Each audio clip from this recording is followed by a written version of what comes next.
Hello, everybody, and welcome to the Realization.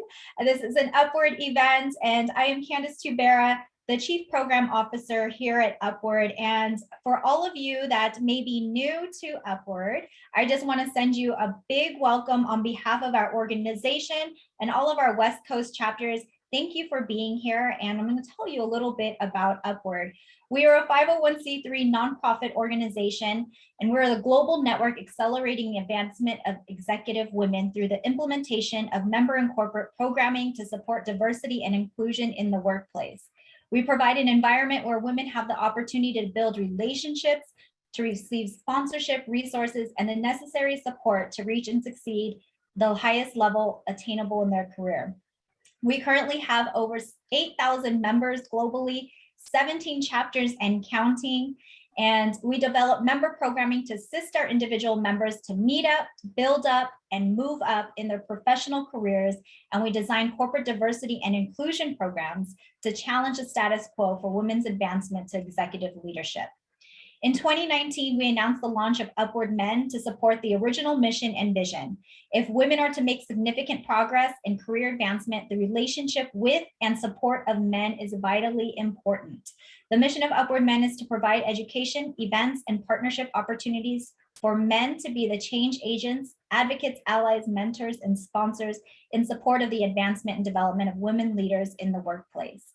We'd also like to welcome all Watermark members that are joining us today. We are excited about the recent merger and public announcement in February, and we welcome Watermark to the Upward community. You can view the press release about these two powerhouse women-focused organizations in the chat now. And a little event details. You are going to be attendees of an amazing panel. And if there are any questions, we do have time after the panel for some Q&A. But if you are like me and you will forget what your question is by that time that comes around, please go ahead and feel free to put them in the chat, and we'll make sure that we get those questions answered. Also at the Q&A, we welcome you to ask your question and have an interactive, engaged conversation with our panel. I have the distinct privilege of introducing our moderator, which is somebody who's near and dear to my heart because I've gotten to work with her for the last few years, as she is an LA chapter leader for Upward. Sam Wallace is the managing director and is responsible for supporting the expansion of Sheffield and Haywood's America's business. She is aligned to consulting technology and services team and specializes in the technology market. Her focus is on senior executive search and talent advisory solutions for technology companies, working in partnership with a range of clients, including Fortune 50 leaders and PE and venture-backed startups. Sam has a notable track record of executing senior searches across several specialist areas, including engineering, data analytics, and AI, corporate strategy, as well as at the C-level. She's not only a chapter leader for Upward and has been a part of our organization for years, she's also a founding member of Chief. And on the less formal side, she is the mom of nine-year-old identical twin girls, Charlotte and Harper. She's an avid snowboarder, mountain biker, and anything outdoors she loves. And she's currently training for the San Francisco Marathon. And Sam, we are so happy that you are our moderator for this event, and I will let you take it away. Excellent. Well, Candace, thank you so much for the kind introduction, and thank you for sharing a detailed introduction for the participants on this call about Upward and about Watermark. As you say, I have been a member of Upward for many years, both initially as a participant in the San Francisco area before having the opportunity to take on a chapter leadership role here in Southern California. So it's my privilege and my honor to be hosting and facilitating this conversation today. I think it's a really important topic when we think about this idea that we're all talking about the Great Resignation, but in fact, there's so much more of a realization of what our potential could be if we just allow ourselves to believe and we take some steps to do that. And for clarification, one of the reasons I had volunteered and really was keen to moderate this is as an executive search leader in Sheffield Howard's business and previously with one of the larger Shrek firms, we're exposed as search individuals to incredible opportunities from businesses, from PE back to Fortune 50. And I think one of the roles that I play as a female leader in search in tech is to make sure that I'm advocating for women going through career transformation and enabling our shortlist that we present to our clients to be truly representative of a diverse community. And so I think that understanding the triggers that get us to be at that point to create change in our lives is very important. So honored to be moderating, but more so really delighted to be able to share the stage with the two panelists that we have to share their stories today. And I will try to do as elegant a job of an introduction as you did for me, so bear with me. But to begin with, I'd like to introduce Rebecca Weekly. Rebecca has been recognized as the top 40 under 40 in Fortune's magazines as one of the most influential women in technology. So real privilege to have you on this call. She leads Cloudflare's Compute and Edge Systems, which is a platform that delivers 16% of the world's internet. So incredibly impactful in terms of what she's able to change and how she's able to influence every experience that we go through as we think about the internet. The less formal side for Rebecca, also a runner, from what I can understand. Not sure if you're up for the marathon, but if you're there, I'm there with you. That is a really hilly marathon, Sam. Don't tell me that. I've not processed that part yet. But an avid runner, allegedly a singer as well. We'll get into that potentially in our conversation, and also the proud mum of two boys that keep her busy and have made timely entrances to our previous conversations. So we're hoping that that may be the case again. So Rebecca, thank you so much for joining us. And our second guest and second panelist today is Lorena Loco. Really delighted to have you on to share your story, Lorena. It's such a unique one. Lorena, believe it or not, has toured around the world for the last 8 years as a professional clown. I can honestly say I've never had the privilege of meeting one before, and so to have you on, but understand the career transition that you've gone through, I think will be a fascinating story for all of us to hear, because it sort of it plays with my imagination to think what it's like to be in a professional capacity touring the world in the entertainment field to then come and step into the world of technology. So thank you both for joining us today, and thank you all of you for participating. Please do keep your questions in the chats. We want this to be sort of informal, interactive, and enjoyable, and we'll look forward to, after the conversation that we'll have, joining you in some breakout rooms so that we can actually get to know some of you one-on-one as well. So with that, let me start with the big broad question, and Rebecca, I'll point this in your direction first, if I may. Can you just talk about, introduce us to that great realization, what's happened for you over the last couple of years through the pandemic? Well, I think it probably started with, actually, in some ways, COVID gave me a stay of execution.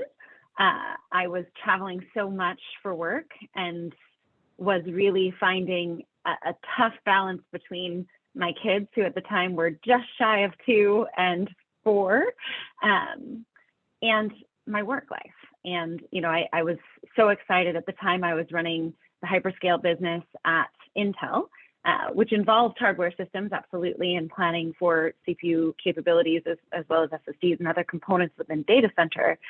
But I was mostly working with our customers, and so I was out in the field all the time. And I was really looking for, okay, is there a way that I can continue to lean into my career, but also be the mom I want to be? And I was raised by a stay-at-home mom, so I have absolutely unrealistic expectations of what a mom should be, because my mom is the mom with the mostest. And so really struggling between trying to be my best person at work every day and trying to be my best person in my home every day. And I think the telling moment for me was I came home, and in the first 21 days of November, I had been to Taiwan back, Taiwan, Shanghai back, London back, all within those 21 days. And there was like a 36-hour period between one of my trips. And I come in when my 2-year-old was still asleep and said, Sai, give mommy a hug. And when I saw him in the morning, and he's like, no hugs for mommy. Mommy's never home. Oh, wow. And I literally was like, I need to look at my life I'm not making good life choices right now. So I was in the process of sort of trying to figure out how to redesign within Intel. And then suddenly COVID hit and I didn't have to travel at all.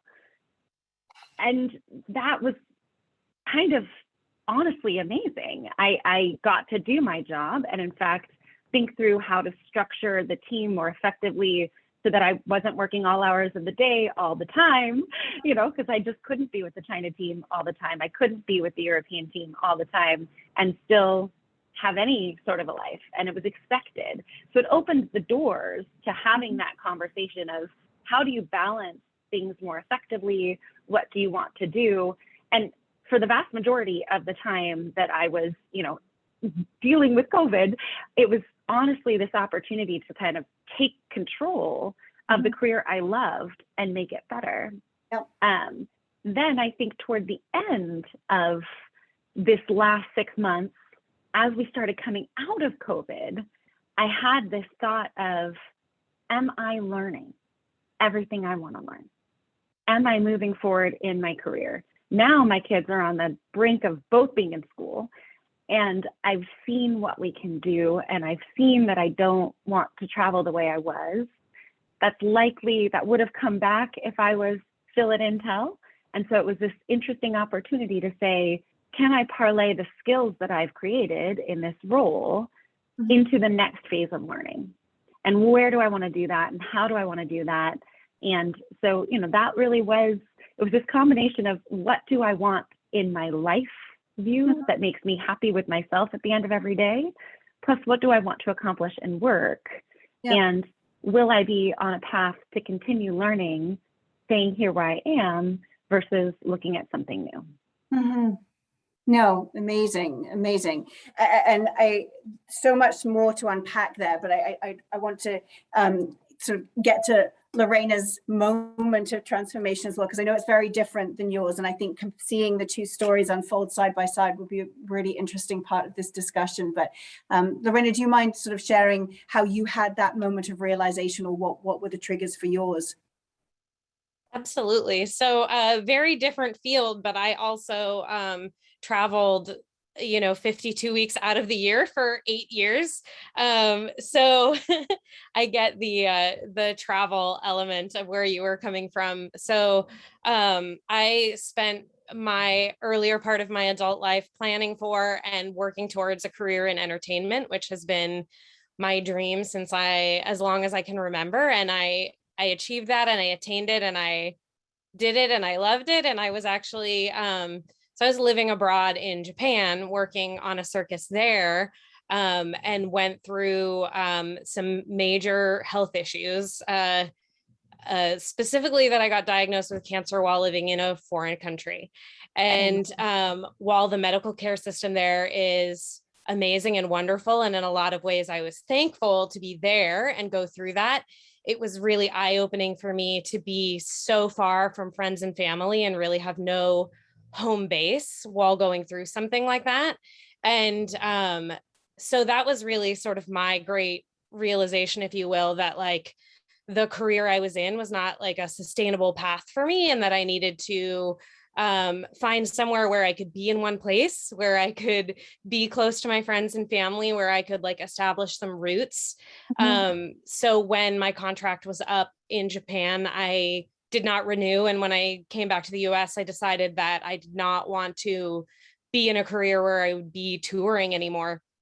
So I landed in New York City, which is a city that I love, and I got a job to pay the bills, which was something that, everybody has to do, but I was working as an office manager. So yes, I had a paycheck, and yes, I had medical insurance and all those good things, but going from such a creative career to a career where I was experiencing no creativity in my day-to-day life was really hard for me. And so I'd already been kind of figuring out what it was I wanted to do and where I wanted to see and how I might get there when the pandemic happened. But I'm sure many other people have experienced the difficulty of going back to school when you work full time. And that was like a really overwhelming idea for me, to try and go back to school and to pivot careers while having to work full time to pay my bills. And so the pandemic happened, and that really fast forwarded things for me because I got laid off from the job that I didn't like. And I suddenly had all the time in the world to figure out what I did want to be doing. And I pretty quickly started looking into software engineering, honestly, starting out as a way of, okay, what is something that is going to be sustainable? What's an industry that is not going anywhere, that's going to pay well, that's going to, give me the things that I need in life. But really quickly discovered how much creativity there is in coding, and found something that I loved in a really unexpected place, and just dove headfirst into the world of programming and coding, and spent most of the pandemic starting out self-learning and then going to a boot camp to set myself up to make a career pivot, which I have now been able to do. So no, amazing. And thank you for sharing. I mean, there's a lot that happened in what is obviously a relatively short space of time, both in terms of international relocation and facing terrifying health challenges. So we're grateful that you shared, and just appreciate the fact that you were able to kind of take those things and turn them into something which is sort of directionally where you are now.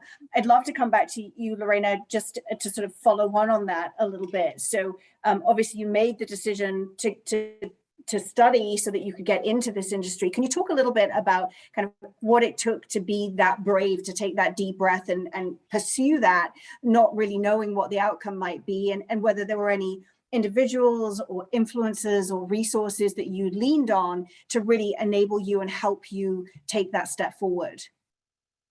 Yeah, so I started out talking to friends who had pivoted into a similar career. I have a few friends over the years who come from a theater and artistic background and had found themselves in the tech industry. And so that was kind of my first step, was like reaching out to some people I hadn't spoken to in years, but was still Facebook friends with, and just being like, hey, I know you did this thing. Like, can you talk to me about it? Like, why did you do it? How did you do it? How did you learn? So that was really my starting off point, and came out of that with a lot of like free resources that I could try out online. Like there's programs like Pluralsight and freecodingbootcamp.com, and like all these resources online where you can really learn a lot on your own. But from that, I also quickly figured out for myself that like there's so much to learn. Where do you start? So I started looking at a boot camp structure. Sorry if you hear my dog in the background, she's right here next to me. But yeah, so I started looking into like a boot camp structure because even if I was no longer working, still like going back to school for a whole degree is like, that's a long span of time, and that's a lot of money. And that's a hard decision to make, to take out loans and all that. So I started first looking at a boot camp structure, because it's typically like 12 to 24 weeks of really intensive study to learn a new skill. And being in a pandemic, there's plenty of time for really intensive study. So I looked into a lot of programs, but also quickly honed in on wanting to do a specifically like female and queer representative program. So I ended up at a school called Hackbright, which is for all women and non-binary people, to really like have a culture of support of people around me while I learned. And I think that was like the best decision I could have made, was like being in like a really like accepting and positive environment while I learned, and with people who were coming to it from a really similar career pivot situation. So talking to friends, finding mentors, free resources, boot camp was kind of my flow.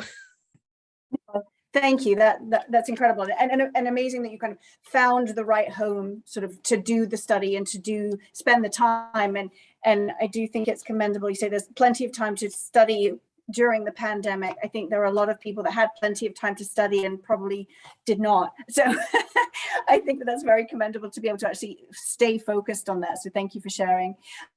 Rebecca, if I can come back to you with that same question. I know when we've spoken before, there were several things that you mentioned from the board to other resources, but maybe you can share a little bit about how you kind of got onto the path to actually make the change that you've made.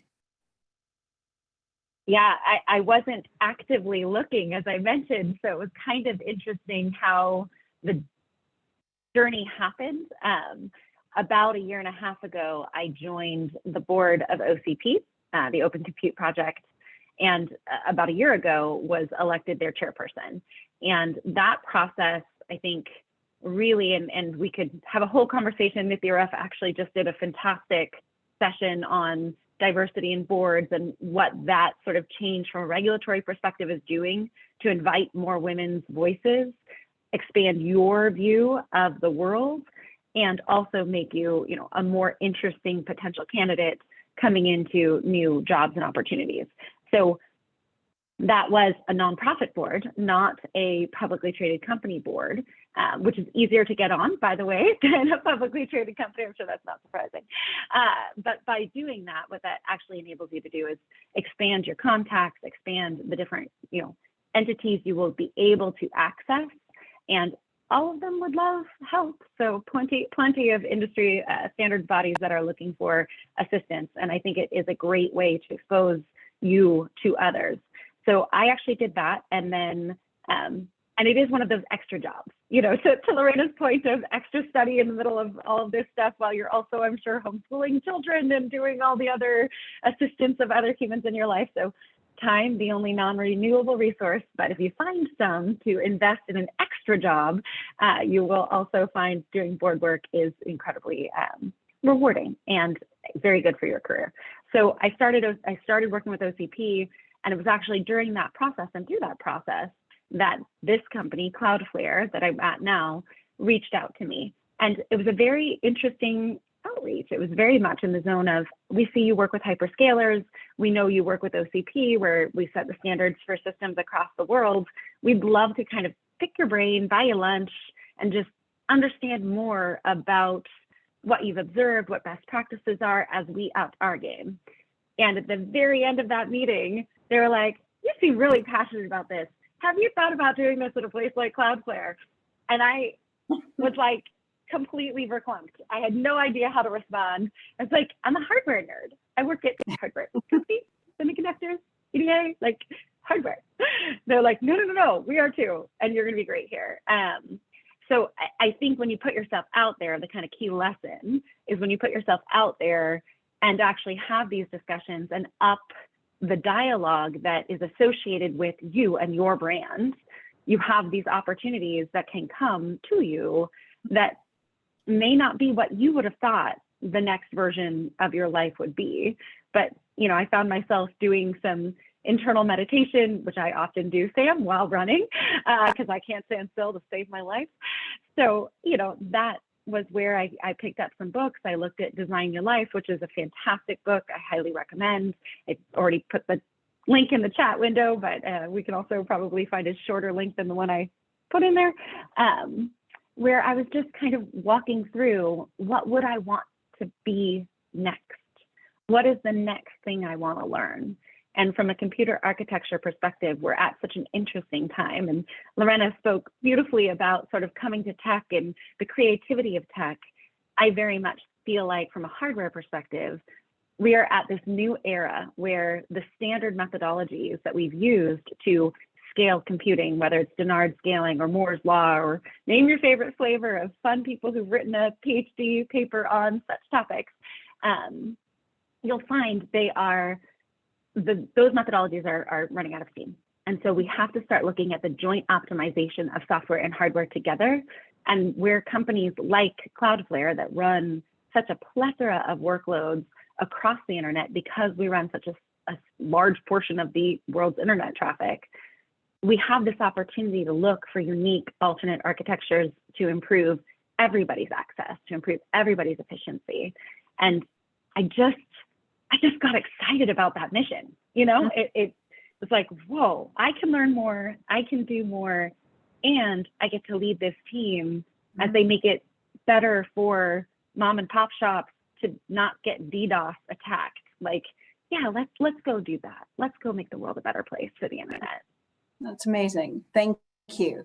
And you mentioned when we've spoken previously that you said it there hilariously, like I'm a hardware geek, and you kind of walked out of that meeting, declining the. I was so awkward and stumbling.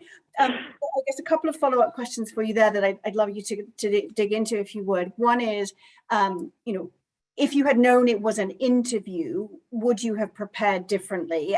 And then part two of that question is, we can see your passion about the potential of this opportunity. Do you think that authenticity that you brought to that conversation was partly what was so contagious about kind of bringing you into the business, because you weren't over prepared, you were authentically you? So two parts, if you can tackle either of them or both of them. So I'll take the first, definitely. The second, I'll have to speculate. But the first, if I had known it was an interview, I would have done my homework, right? I think anybody who at this phase of your career is looking for your next job, you should always ask, who are you interviewing with?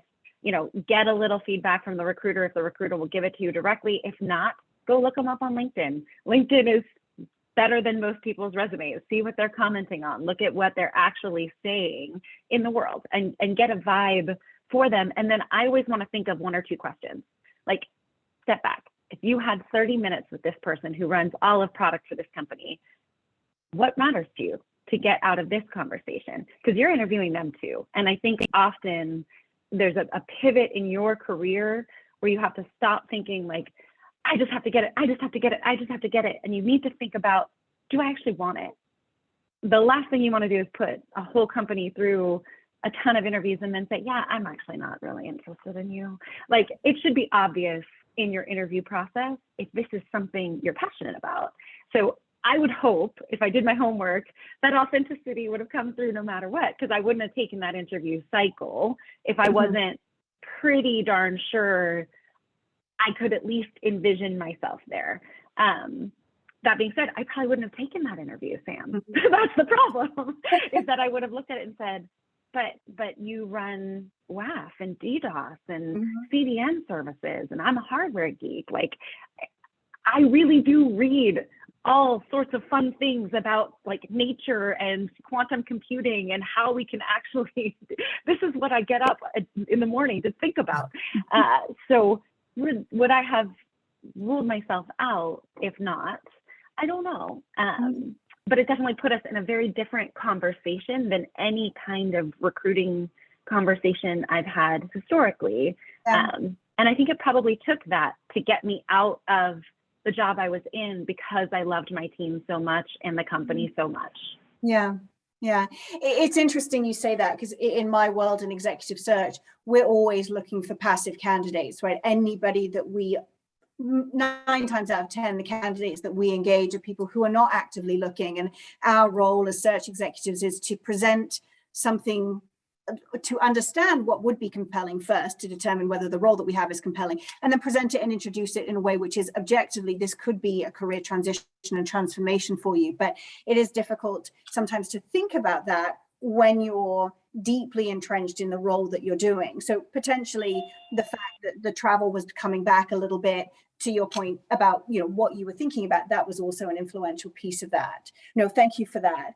I wondered if, when you reflect back on it, and Lorena, we'll come back to you if we can on this. When you reflect back on your journey, is there anything that you, with the power of hindsight, would change, or you would say to our audience, if you live this type of experience, maybe think about this a little bit earlier than I did?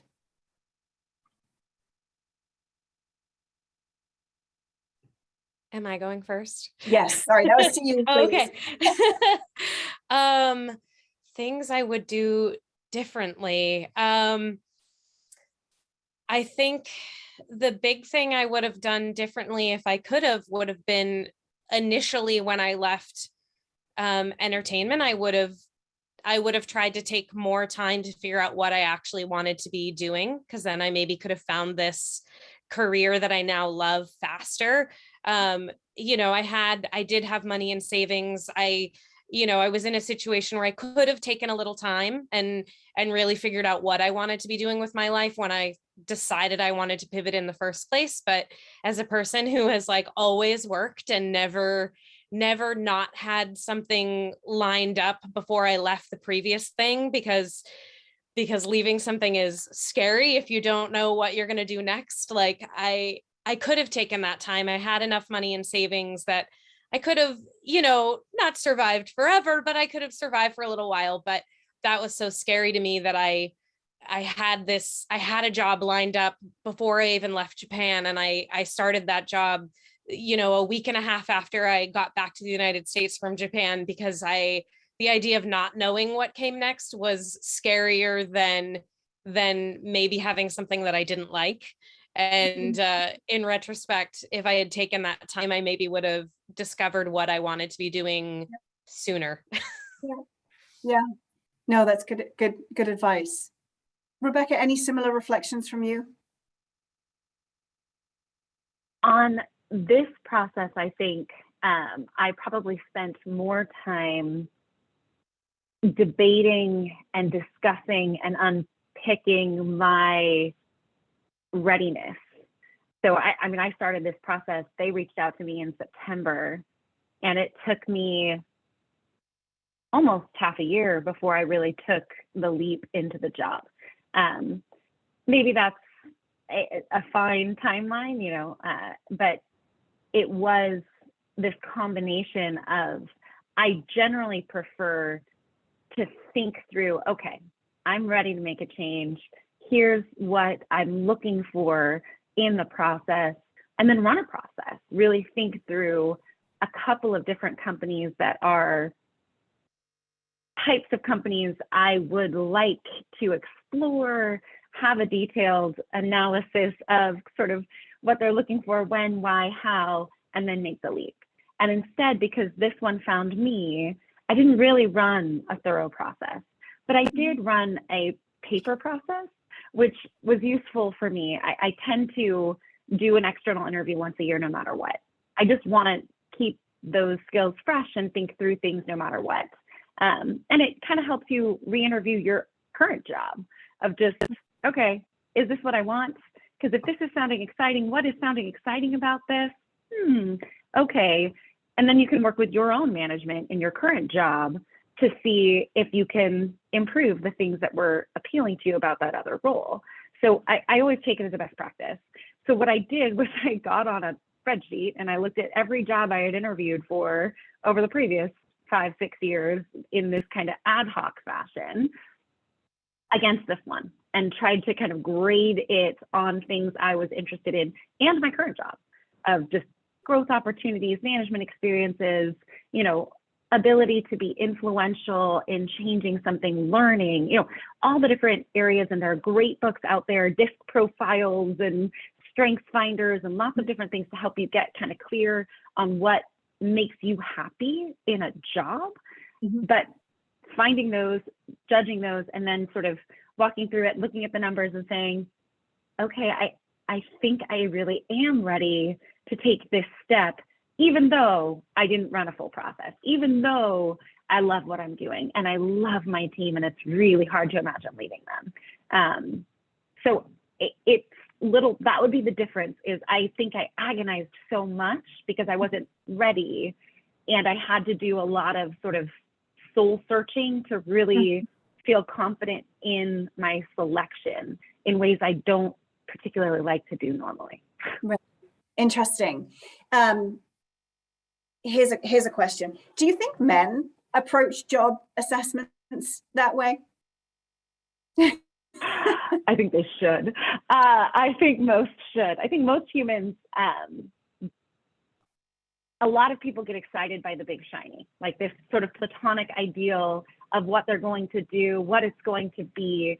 And in reality, they ignore a lot of the aspects of what work is, which is time away from your family, potentially travel, ideally getting paid to do something that's, at market rates. And, there's lots of other things that make work interesting. And you will be more excited about your work if you love the mission of the company or the job that you're getting to do or the learning that will be there. But ignoring your skill set, how it applies to that company, and if you'll be any good at it is, I think, a recipe for failure. And so I always try and kind of bias towards 60%, I know I can do this, 40%, oh my gosh, I feel like I'm holding on to the ledge by the little edges of my fingernails and I'm gonna fall off and they're gonna rip out and this is gonna, but I need to bias for a little more of, I got this. Because I think like many people suffer from imposter syndrome. And when my very first engineering meeting here at Cloudflare was 17 men and me, and I'm back in that part of the world. Whereas at Intel, I really was surrounded by a lot of female leaders and a lot of female executives. And it's just a smaller company earlier in that journey, very, very committed to it, but earlier, especially in the hard, engineering fields. And so if I hadn't done that due diligence, I might have had that like knee jerk. Yeah. Oh God, I did this for 20 years of my career. Do I want to do this again? And now I'm like, no, I'm here because I can make them better. Yeah. And that's why I'm here. Yeah, no, thank you for that. And I think it's a really interesting sort of ratio. And I'd be curious maybe when we get into the breakout rooms as to how the audience thinks about this. But this idea that, we have to take a bet on ourselves. There is an element of risk, but there also has to be an element of self-assuredness and confidence that we are capable. And knowing that enables us to be successful in the role that we choose. And I think, Lorena, you too sort of took a bet on yourself in both the financial way to take the investment in education, but to do something that you'd never done before. Can you talk just a little bit about sort of maybe where you got the inspiration for that risk taking? And Rebecca will come back to the 60-40 split in 1 second. Sure. I mean, I guess one of my big inspirations was a friend and mentor of mine who had done a similar career transition about 5 years before me. So just seeing that it was possible made it a little bit less scary. But at the end of the day, I didn't feel good about coming out of this pandemic in the same place I went into it. And where did I see myself coming out of it if I didn't do something big, even if it was scary, even if it was a risk? I was going to be doing, I was still going to be doing admin work, which is a completely important and admirable job, but it was not, it wasn't for me. So even though it was scary, it felt like something that really had to be done. And, I had just enough money in savings to pay the tuition. So was that a big risk? Because yes, you don't know how much longer unemployment is going to hold on, like if you're going to be able to get a job fast enough to make your rent. But if I didn't do it, I felt like I was going to be stuck in the same place, which was a place where I was not happy in my career. So even if it was scary, it felt like a no-brainer. Yeah. No, and I love that. I think that one of the things I talk to candidates about in any of the searches that I work on is this idea that if you're running away from something, it's really hard to make objective and informed decisions because you're desperately trying to leave something as opposed to really being passionate about moving forward. And I think that when we think about any form of career transformation, whether it's investing in education or making a pivot into a different space in the market, it's what is it about the opportunity that is driving you towards it, as opposed to what is it you don't like about where you are that's making you leave it. And so I think having that perspective, it just allows us to say objectively, I can see why this would be a good decision for me. And it allows you to then, the point that was made earlier about the fact that we're interviewing when we're going to any meeting. It's not just the company interviewing us. And it's really making sure that we know in our being what it is that's important, both from a cultural perspective and a role perspective and a growth and opportunity perspective. And so I think to Lorena, to take the investment in your education to then be able to move into what is an incredibly creative field that you may not have thought had been, it was running towards something that's really compelling and really powerful. Rebecca, I wanted just to come back to that 60-40. And as I said, I think it would be a good thing maybe that we have that as a discussion in the rooms is, are we indexed enough on the risk as women if we go 60-40? Could we be 50-50? Does that create more risk or does that create more opportunity? And I don't know the answer to that, but it may be something that we can tackle in the breakout rooms. I love it. Yeah, and so we've got maybe a minute or two more before we do break out into these separate sessions. And you probably saw I'm making notes as we speak, but I feel fortunate. Thank you both, Rebecca and Lorena, for great conversations, great insights. There's so much more that we could dig into, but I took away several what I think and what I hope are really important things that we can all learn from the conversation. Namely, and it's repetitive, we hear it all the time, but it's been evidenced by both of these examples, that building your network, knowing who's in your network, knowing who you can talk to and ask questions of, where your mentors are, where your coaches are, knowing what that community is and building that community is such an important part, I think, of both of your stories, but then of so much success. The other thing which I thought was truly compelling was the idea of being brave. And I think both of you have displayed that, right? Moving away from something that you love or moving away from something that was so familiar into something completely different, and investing and taking a bet on yourself, but doing it in a calculated and thoughtful way so that it's not all risk. There's been some foundation of analytics behind it. I think that's a key message that came from me. The other two that I thought were just really big takeaways for me is sort of that practice your pitch, right? Do the interview, know what your value proposition, is. And if you do get excited about something that you didn't know you would be, bring that back into what you're doing so that you can really capitalize on all of that. I loved that. And then the final one, and for me, it's also very true, having 9-year-old twins who are awesome. It's like, we always used to talk about work-life balance. And I would argue, as many people do, that it's not a balance, it's a choice. You have to sacrifice at different times, one for the other. And I think this great realization is allowing us to say, you know what, it doesn't have to feel like such a sacrifice. We are more empowered to make decisions that are good for us and good for our extended families in whatever shape they take, and good for our careers. And so it is still a process of moving those parts around. But I think this pandemic has really empowered us to say, we have the right to make these decisions. We've made things that were impossible 2 years ago work, and work effectively. And so with that, we can take bolder, more confident step forward. And certainly I hope that allows us to support women in doing that as well. So Rebecca, Lorena, thank you so much. Really great to hear your stories. Candice, I think, Candice or Chantel, I know we were going to break out at the 45-minute mark, so maybe we can use the next few minutes to get to know groups, individuals on the call now. Absolutely. Thank you so much, Sam, Rebecca, Lorena. Thank you for just, I was actually typing in the chat.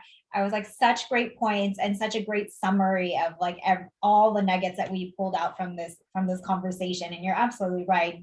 I felt like the time went by so fast. I felt like there was more that we could have discussed, but we are going to go into breakout rooms right now. Watch on your screen. You will get prompted to go. Breakout rooms, we want you all to connect. That was a big and first mission of Upward, is to build a community, build your network, and to connect. So introduce yourself.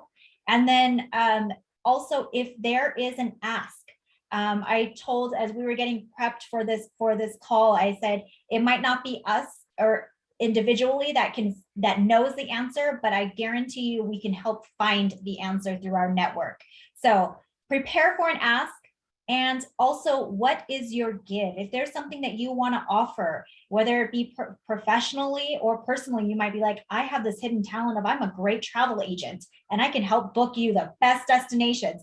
I don't know what it is, but get ready for that. And of course, anything that you want to cover or something that stood out in this conversation today, you bring it up and discuss as a group. You're going to have about 15 minutes, and then we'll come back for Q&A and some wrap up and some announcements. So you're not going to want to miss. So make sure you don't drop off right after these breakout sessions. Have a great session of connecting, and we can't wait to see you in a few minutes or 15 minutes.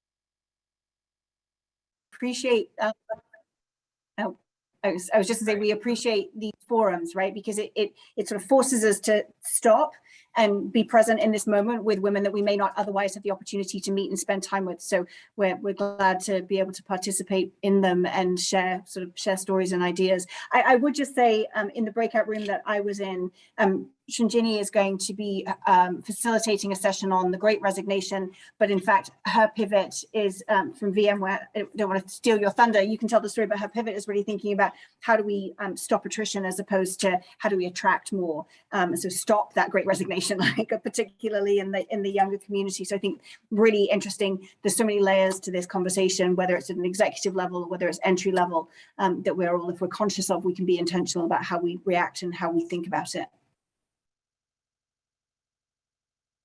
Yeah, that sounds very exciting. It's the discussion and topic is so timely. And I thank you so much to our amazing speakers, Rebecca Weekly and Lorena Ayoko, just for that insight and just, for your courage and your bravery and just transitioning, whether the transition was expected or not.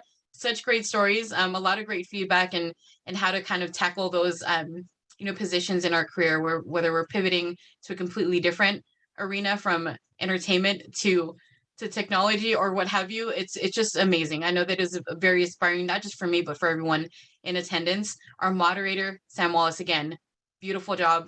Thank you so much for leading the discussion. And to all of our attendees, thank you so much for joining this event and for your support.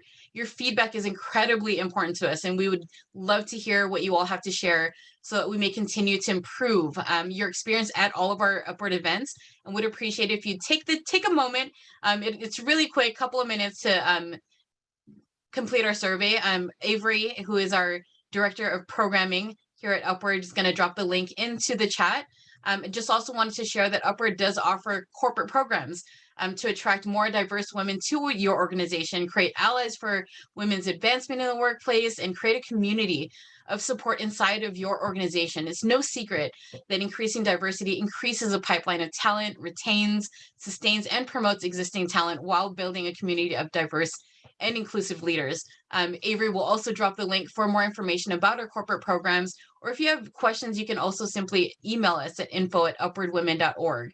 If you're interested on getting aboard in the future, in a couple of weeks, 2 short weeks, we are actually launching our Upwards Board Leadership Program, which will also be another link that's going to be dropped into the chat. So if you are interested in that and looking into getting on a board, how to get started, just all of the ins and outs and details of that aspect and getting involved into, that part of your journey and that part of your career. We also have several events, amazing events with amazing speakers, just like Rebecca and Lorena, that are, covering these important hot topics that we want to learn more about. We have that available on our website as well at upwardwomen.org/events. I know that that's a lot of information. We'll make sure to send everyone a follow-up email just thanking you so much again for your support and for, being courageous and making that step into, whatever your career holds.